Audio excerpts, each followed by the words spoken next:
So there's this piece, is probably my favorite one, choreographed by Lisa Latouche, who's a really fabulous dancer and choreographer and musician. It's called Honey Something Blues. We've actually performed a work-in-progress version of it a few times, and I just remember one of those was this September. I knew the choreography so well, and I didn't have to think about the steps at all while I was doing it. I was just listening to that music and feeling it in the body. That's Catherine Moore. She's a tap dancer who performs with the Lady Hoofers Tap Ensemble in Philadelphia. She's also a cognitive psychologist at Arcadia University, right outside that city.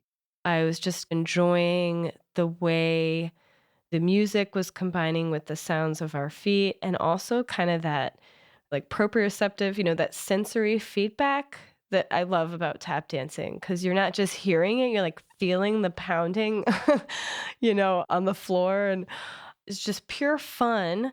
Honestly, the whole process of preparing to go to the operating room is a routine, and it becomes ingrained in you as almost like a pre-OR meditation routine. And that's Dr. Justin Dimmick, head of surgery at the University of Michigan. Like, you take off your outside clothes and put on scrubs.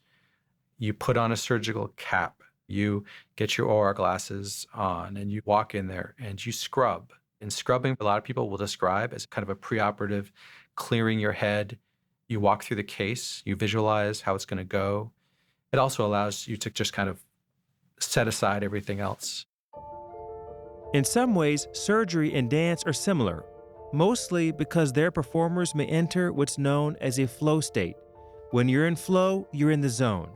Your mind is fully immersed in and absorbed by the task at hand. The term flow state has also been described as effortless attention. You may lose awareness of time and self. Artists have been known to enter flow, and so have athletes. For Catherine, if she's practiced enough, the dance movements she performs on stage become almost automatic. You don't have to think about it, you just do it, and then you can focus more on other performance aspects. Justin has experienced something similar. It really is like time melts away. Like, you can look up the clock and 2 hours has gone by in a flash. It's almost trance-like and probably different for different people, but the scrub techs will often have to like shake me to get me to respond to some question they have because I'm so focused on what I'm doing. Intense focus is critical for a number of professions: pilots, accountants, scientists, and surgeons, of course. But very few people can achieve and maintain that kind of flow state on demand. People get distracted. They make mistakes. And in medicine, those mistakes can have consequences. From the Freakonomics Radio Network, this is Freakonomics MD. I'm Bapu Jena. I'm an economist and I'm also a medical doctor. Each episode, I dissect an interesting question at the sweet spot between health and economics. Today on the show, how distractions in the medical world can impact patients and what we might be able to do about it. I thought you were going to ask me, should we have a policy that surgeons don't operate on their birthdays?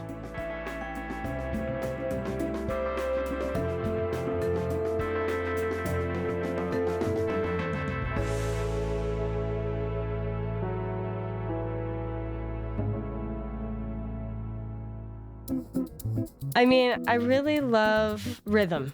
That again is the cognitive psychologist and tap dancer, Catherine Moore.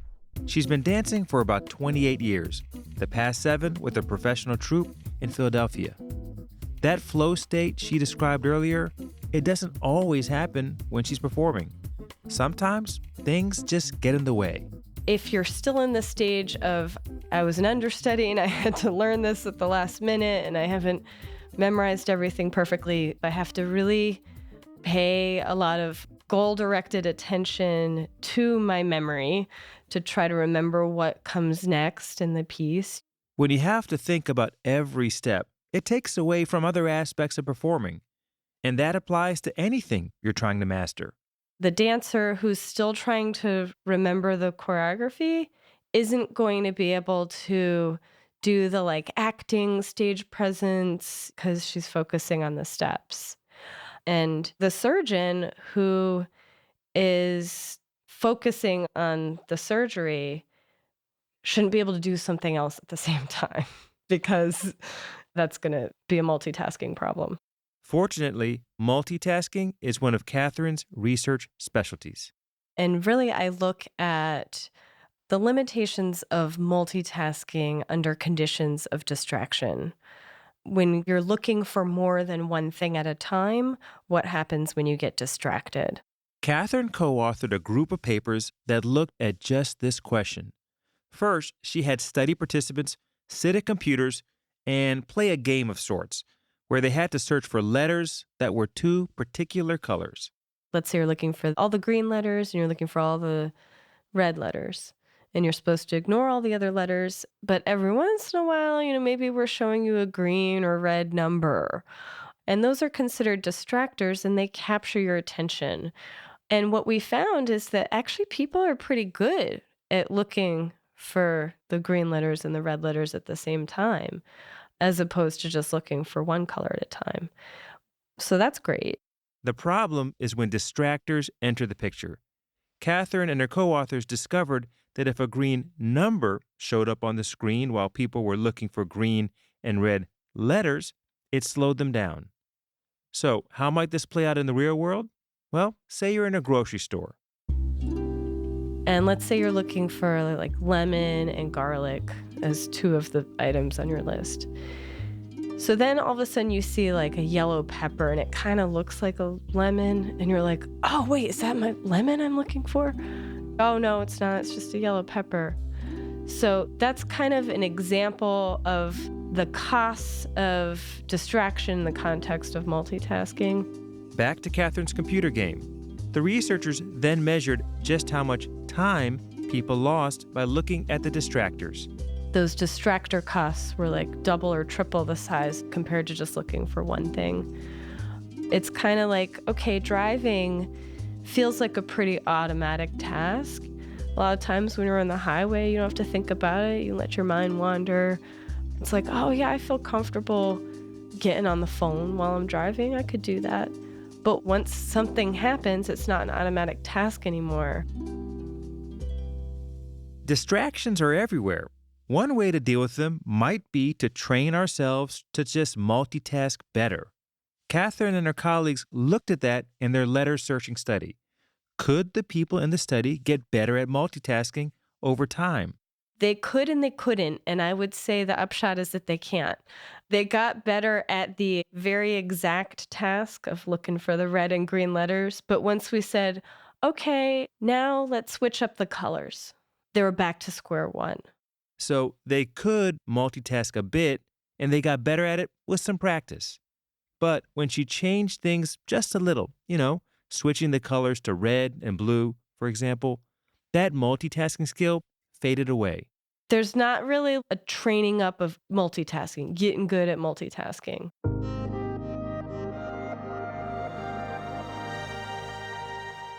Multitasking is a function of distraction. When something draws your eyes or your mind away from the task at hand, you're forced to reckon with a number of things at once. And modern life demands that we multitask nearly constantly. In a way, our brains are actually hardwired for this, whether we like it or not. We have this network called the attentional control network that is really what we think of when we think of focus. It's about working towards a particular goal. And then there's this other network of brain regions called the default mode network that's really kind of your distractibility network. And it sounds like, why would I even want that? But it actually is a really important aspect of attention because you want to be able to notice those external stimuli. So being able to focus is important, but it's also important to be able to be distracted. If you were so focused on a task that a burning house nearby didn't catch your attention, didn't distract you, that would be a problem. Back to Justin Dimick, the surgeon at the University of Michigan. Justin told us earlier that sometimes when he's operating, he doesn't notice when someone asks him a question because he's so consumed with the task at hand. Of course, you have to have some external situational awareness, but usually my scrub techs who know me well would just kind of knock me on the shoulder and be like, hey, we asked you a question. There is such thing as being too focused. So we really do need both networks, and they're kind of always in competition with each other. It's just about having some control about when you're doing these things. Meditation is one way to improve this control, according to Catherine. But meditating isn't always an option and doesn't come naturally to everyone. And sometimes it's just not possible to do one thing at a time, especially if you're a physician on call at a busy hospital. You can't just focus on one patient all day long, even if you'd really like to. In medicine and in general, distractions vary in their magnitude and nature, but even small distractions can have big implications. Let me give you an example. A few years ago, I co-authored a paper that looked at one very common, very human distraction that surgeons and all of us face every year. In this study, we tried to understand patient mortality after surgery between surgeries performed on surgeons' birthdays compared with other days of the year. That's one of my co-authors, Yusuke Sugawa from UCLA. Years ago, Yusuke was a student of mine, and he came to me with this really off-the-wall idea to look at whether patient outcomes would be worse when surgeons operated on their birthdays. The surgeons' birthdays, not the patients'. For most adults, a birthday is a pretty small distraction, but it is a distraction. I thought this idea was plausible and that with large enough data, we might see something. So we looked. We used Medicare data from 2011 to 2014, where we had information on patients undergoing surgeries, the surgeons who operated on them, and critically, information about surgeons' birthdays. The data on those birthdays were actually available in a federal database of physicians. You can actually look me up if you want to, but to make things easier, my birthday is July 17th. We studied the data on about 1 million patients who underwent one of the 17 common surgical procedures, and we compared their mortality within 30 days of receiving the procedures. The surgeries we looked at included heart valve procedures, appendectomies, and hip fracture operations, among others. We controlled for things like how sick the patients were, and we compared outcomes of patients who were operated on by a surgeon on their birthday with patients operated on by that same surgeon on other days of the year. It was a nice natural experiment because human beings have one birthday a year, and surgeons are, of course, human beings. And birthdays are random, meaning they don't just happen on certain days or times of year. And we showed that patients who underwent surgeries on a surgeon's birthday were nearly identical in their characteristics to patients operated on by that same physician on other days of the year. We still found that patient mortality was about 23% higher when the procedure is performed on a surgeon's birthday compared with other days of the year. That's a really striking finding. Even this small, benign distraction for the surgeon significantly increased the patient's chance of dying. We also ran a bunch of what are called robustness checks to test our findings and make sure that they weren't due to random chance. For example, we checked to see if there was any difference in outcomes on surgeons' half birthdays. There wasn't. We also did an analysis where we assigned surgeons a random fake birthday, something we just pulled out of a hat, to see if there was any effect on patient mortality when using those fake birthdays. If we saw an effect, it would suggest that what we'd found earlier was just a random coincidence. But we didn't find anything there. When we were convinced that we might be onto something, we dug a little bit deeper into the birthday effect. For example, we looked at whether the birthday effect was larger on certain birthdays, like a surgeon's 50th or 60th birthday, because maybe those birthdays would be more distracting to a surgeon and harm patients even more. We didn't find any evidence of that. We also looked at whether the birthday effect was larger when a surgeon's birthday fell on a Friday, because we thought surgeons might be more willing to celebrate big on a Friday night compared to any other weekday. Again, no additional effect there. So we had this interesting but strange finding that patients seemed to do worse when operated on by a surgeon who had a birthday that day. But our data wasn't able to tell us why this was happening. Maybe surgeons felt rushed to wrap up for the day and made some mistakes as a result of hurrying. Or maybe they were less attentive to complications that occurred in the hours following the surgery. It's hard to say for sure, but distraction of some form is a real possibility here. So, does this mean it's less safe for a patient to undergo a procedure on their surgeon's birthday? Could doctors get too distracted? On average, it seems the birthday has some influence on surgeon's performance, but it doesn't mean it is the case for every single surgeon.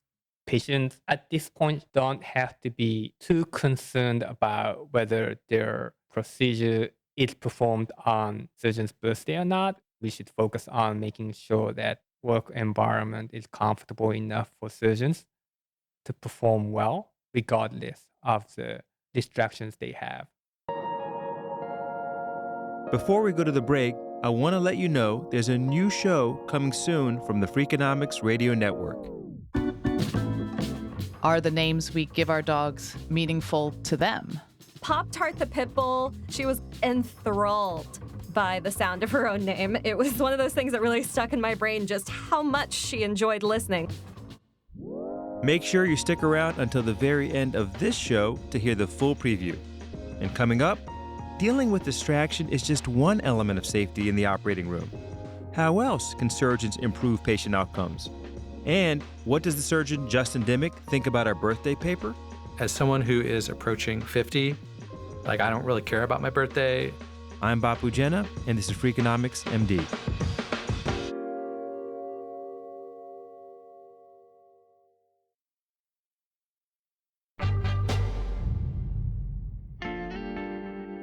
Most surgeons on their birthdays, I think they'd be like, I'm so excited. Happy birthday to me. I get to be at the operating room. That again is Justin Dimick, chair of surgery at the University of Michigan. By the way, his birthday is coming up on June 1st. As someone who is approaching 50, I don't really care about my birthday. And in fact, my wife told me for her 50th birthday that she wants for a birthday present for me not to remind her that she's turning 50. Oh. So, yeah, it's an interesting notion that you might be distracted by that. As we heard him describe earlier, Justin focuses really intensely when he's operating, to the point that other people in the room have to shake him to get his attention. In that scenario, you might think that Justin couldn't be distracted by anything. But as a busy surgeon at a busy hospital, distractions are unavoidable and sometimes uncontrollable. I think distractions are usually things that are happening where somebody will come in and say, oh, there's another patient in the ER that you need to see, because you have to step back and process that. Or, your patient upstairs also needs to go back to the OR. Those things can be distractions because it pulls you out of that flow state because you need to make decisions about another individual. But I'll tell you, so you gave me an idea for a study, because your outcomes for a given patient may be negatively affected if you have another patient who is experiencing bad outcomes. In theory, you might be able to look at this sort of question in some of the surgical registry databases that exist. You could see if you operate on a patient in the morning and they have to be brought back to the OR later in the day, whether the patients who are operated on right after that second patient have worse outcomes. That's an interesting study. You heard it here first, and I got it from you. Another hypothesis-generating study. Exactly, yeah. So are there things that you do to limit distraction? A lot of it is just making sure that anything external is kind of taken care of before you go to the OR. You don't want to walk to the OR with things hanging over you. And if that means calling in a partner to help with a different patient or a different case or something like that, or calling in your backup, I think those are really important to do, especially, you imagine you're a trauma surgeon or the vascular surgeon on call or something like that, where you have two life-threatening emergencies playing out in parallel, and those priorities can change. And you need somebody else available to help with that. I thought you were going to ask me, should we have a policy that surgeons don't operate on their birthdays? Oh, should we? I don't know. I wouldn't take that from our paper, by the way. Yeah, I thought you might ask me that. So my answer to that would be, this is, I think, 0.2% of all the surgeries that you looked at. Yeah, very small. Yeah, and we don't have great policies to address the other 99.8%. Justin's point is that we should focus less, or maybe not at all really, on the small percentage of surgery outcomes impacted by surgeons operating on their birthdays, and instead focus more on improving surgical outcomes overall. In fact, it's what his research is all about. There are a lot of people focusing on those topics in medicine, but there weren't a lot of practicing surgeons focused in those areas. So I thought it was worth having a surgeon at the table in those conversations.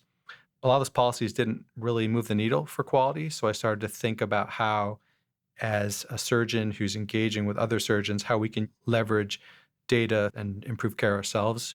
Justin is part of a group of surgeons and hospitals in Michigan that are working to improve surgical outcomes in bariatric surgery. They had already taken some basic steps to accomplish this, like standardizing care before and after procedures to reduce complications. We thought that we had squeezed all of the improvement we could out of pre and post-operative care, but there's obviously still complications. We were like, geez, we need to get into the operating room itself and see if there's a way that we can measure the quality of the operation and set about improving it. And so we started collecting videos.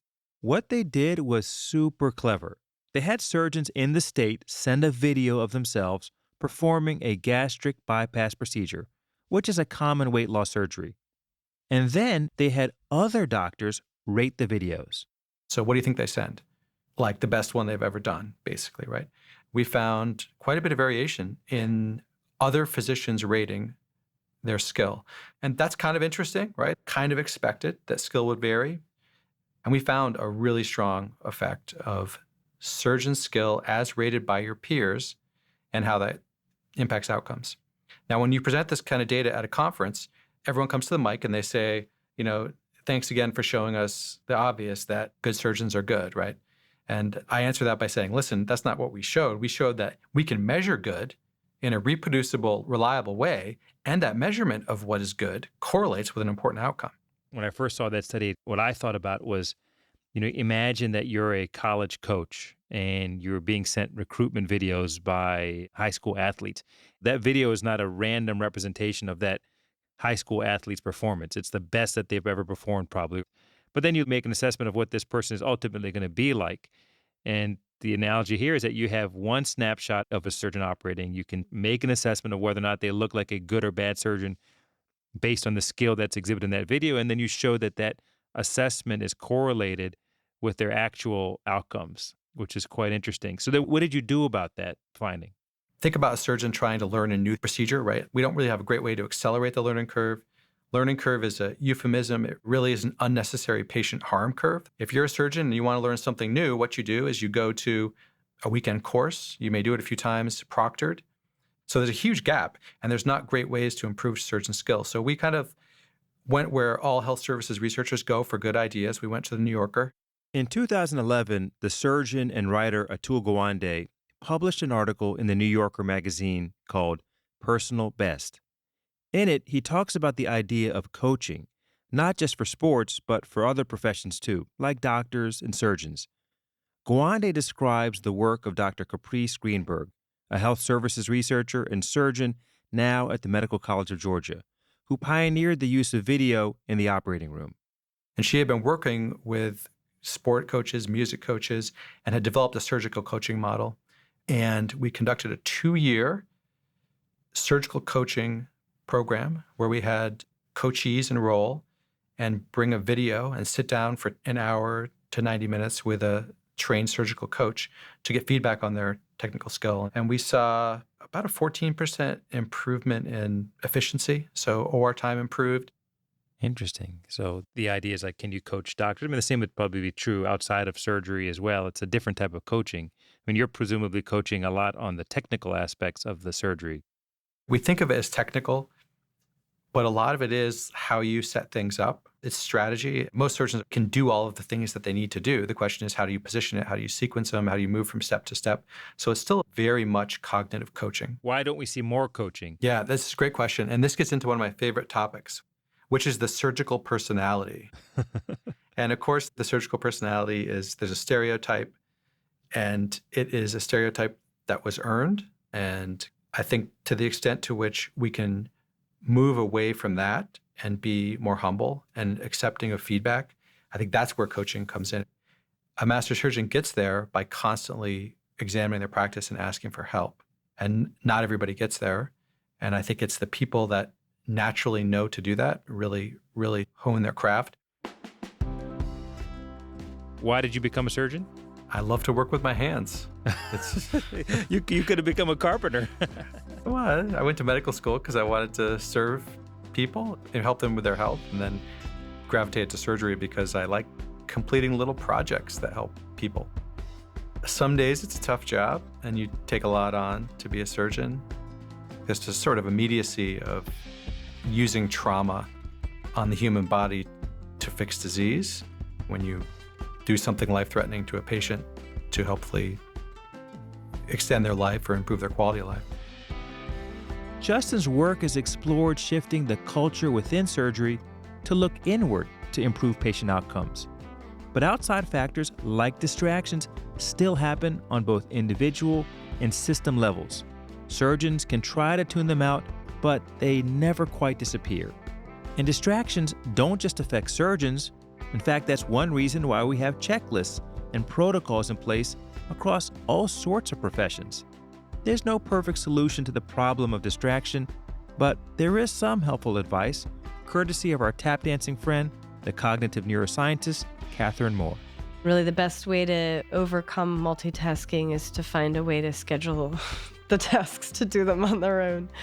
So lots of things that come easily to us still are automatic, and you shouldn't try to do two at a time. Well, I'm about to try and do 2 things at a time. I'm going to wrap up this episode and also let you know what's coming up next week on Freakonomics MD.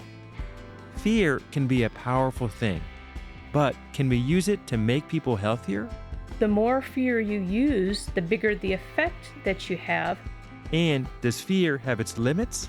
You would think that if you knew how bad something could be, that you as a parent would want to make sure that your child avoided that bad thing.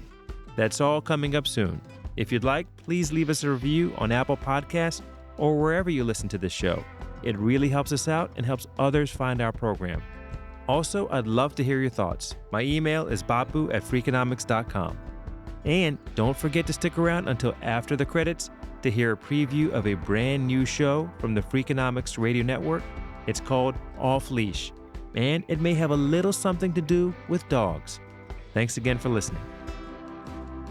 Freakonomics MD is part of the Freakonomics Radio Network, which also includes Freakonomics Radio, No Stupid Questions, and People I Mostly Admire. All our shows are produced by Stitcher and Renbud Radio. You can find us on Twitter and Instagram at Dr. Bapu Pod. This episode was produced by Mary DeDuke and mixed by Eleanor Osborne. Our senior producer is Julie Canfer. Our staff also includes Allison Craiglow, Greg Rippin, Gabriel Roth, Rebecca Lee Douglas, Morgan Levy, Zach Lipinski, Ryan Kelly, Jasmine Klinger, Emma Terrell, Lyric Bowditch, Jacob Clementi, Alina Coleman, and Stephen Dubner. Our music was composed by Luis Guerra. To find a transcript, links to research, and a newsletter sign-up, go to Freakonomics.com. If you like this show or any other show in the Freakonomics Radio Network, please recommend it to your family and friends. That's the best way to support the podcasts you love. As always, thanks for listening.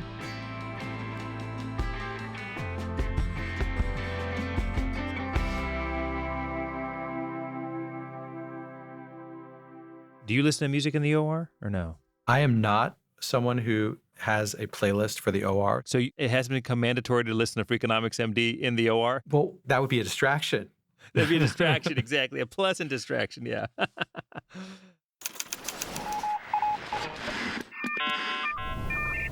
The Freakonomics Radio Network, the hidden side of everything. Stitcher. Come on, big girl. You ready to go? My name is Alexandra Horowitz. I'm a scientist and a writer, and my subject is dogs. I run a lab studying dog cognition in New York City, where we observe the behavior of the local dogs and their persons. And I've written several books about what it's like to be a dog and the Umwelt of dogs, how they perceive the world around them. Now I invite you to join me on my new show, Off Leash, where we dive deeper into the dog's world. For each episode, I've invited an interesting person and their dog on a walk. And then we'll see where the walk takes us. because in my experience, things happen on walks, especially on a walk with a dog. Okay, we've somehow ended up at a dumpster in a parking lot. This is kind of like walking a dog, kind of like water skiing. I'm mostly being pulled here. Oh no, there goes the ball. Oh, Buck. Each episode will explore questions about the nature of living with dogs, like what does it mean to own a dog? For hundreds and hundreds of years, until the 18th century probably, dogs really weren't even legal things. They weren't even property. Are the names we give our dogs meaningful to them? Pop-Tart the pit bull, she was enthralled by the sound of her own name. It was one of those things that really stuck in my brain, just how much she enjoyed listening. And what is it like to experience reality primarily through a sense of smell? His little nostrils would be twitching from side to side. And when the wind blew and carried the odor of the scat on it, he would just snap into action. I interview other dog scientists from around the world about their research. I began to think about how could we turn this into a scientific study without actually demolishing anybody's house and doing them any real harm. And you'll hear from some of my sharpest friends, including a few familiar voices from the Freakonomics Radio Network. He has big, long legs. Kind of reminds me of Scooby-Doo a little bit. I'm all about dogs, and I never run out of questions about these joyful, mysterious animals. But Off Leash is also about the people at the other end of the leash and the nature of the relationship between us and the dogs who walk by our sides. It's about living with and among all animals and the curiosity and reverence that they can inspire in us. If I'm willing and patient enough to slow down and watch that, it's like I'm piggybacking on his superpower.